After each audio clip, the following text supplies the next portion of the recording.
ಈಗಷ್ಟೇ ಮುಹೂರ್ತ ನೆರವೇರಿದೆ. ಒಂದು ದೊಡ್ಡ ಶಕ್ತಿಯೇ ನಿಮ್ ಜೊತೆಯಾಗಿ ನಿಂತಿದೆ. ಹಾಗಾಗಿ ನಿಮ್ಮ ಮಾತು ಪ್ಲೀಸ್. ಎಲ್ರಿಗೂ ನಮಸ್ಕಾರ. ಏನು ಹೇಳಬೇಕು ಅಂತ ಅರ್ಥ ಆಗ್ತದೆ. ಯಾಕಂದ್ರೆ ನಮಗೊತ್ತ ಇದು ಪುನರ್ಜನ್ಮ ಬಂದಿದೆ.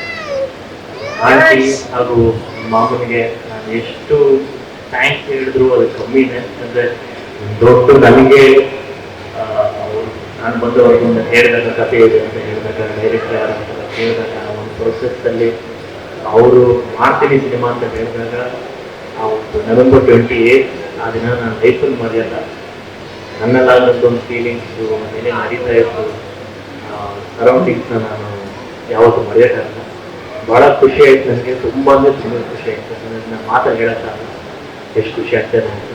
ಇವೆಲ್ಲ ನಮಗೆ ನಡೀತಾ ಇರೋದೇ ಒಂಥರ ಕನಸ್ತರ ಆಗ್ತದೆ, ಬಟ್ ರಿಯಾಲಿಟಿ ಅಂತ ಗೊತ್ತಾಗ್ತದೆ. ಬಟ್ ಭಾಳ ಭಾಳ ಖುಷಿ ಆಗ್ತದೆ ನನಗೆ. ಅವರು ಸಾಕ್ಷಾತ್ ಶಿವ ಪಾರ್ವತಿ ಇದ್ದಂಗೆ ನನ್ನ ಆಂಟಿ, ನನ್ನ ಮಾಮ. ನನಗೆ ಸಾಕಷ್ಟು ಸಿನಿಮಾಗಳು ಪ್ರೊಡಕ್ಷನ್ ಹೌಸಿಂದ ಬರಲಿ, ನಮಗೊಂದು ಸಿನಿಮಾ ಮಾಡ್ತಾ ಇರೋದು ನಮ್ಗೆ ಭಾಳ ಖುಷಿ ಕೊಟ್ಟಿದೆ. ಹಾಗೆ ಅಮೃತ ಪ್ರೇಮ್ ನೋಡಿದ್ದಾರೆ ಈ ಒಂದು ಸಿನಿಮಾಲಿ ಟಗರುಪಳ್ಳಿಯ ಮುಖಾಂತರ ಅವರು ಕಾರಣ ಕೊಟ್ಟಿದ್ದಾರೆ. ಪ್ರೇಮ್ಸರು ಬಂದರೆ ನಮ್ಮ ತಂದೆ ತಾಯಿ ಬಂದರು. ಆ ಒಂದು ಪ್ರೇಮ್ ನೋಡೋಕ್ಕೆ ನಂಗೆ ಭಾಳ ಖುಷಿ ಆಯಿತು. ನಮ್ಮ ತಂದೆ ತಾಯಿ, ನನ್ನ ಸಿಸ್ಟರ್ಸ್, ನಿಧಿ ಆ್ಯಂಡ್ ಮಾಮ ಆಂಟಿ ಎಲ್ಲರೂ ನೋಡಿದಾಗ ತುಂಬ ಖುಷಿ ಆಯಿತು. ಆ ಒಂದು ಪ್ರೇಮ್ ನೋಡೋಕ್ಕೆ ನಂಗೆ ಭಾಳ ಖುಷಿ ಆಯಿತು. ಅದನ್ನ ಯಾವತ್ತೂ ಅನ್ಕೊತಾ ಇದೆ, ಬಟ್ ಅದು ಎದುರುಗಡೆ ನೋಡಿದಾಗ ತುಂಬ ಖುಷಿ ಆಯಿತು. ಸೊ ಸರ್ಗೆ ನಮಗೆ ಎದುರುಗಡೆಯಿಂದ ನಿಮ್ಮ ಆರೈಕೆ ಮತ್ತು ಬ್ಲೆಸ್ಸಿಂಗ್ಸ್ ಸದಾ ಇದೆ. ಥ್ಯಾಂಕ್ ಯು ಧೀರನ್ ಅವರೇ, all the very best to you.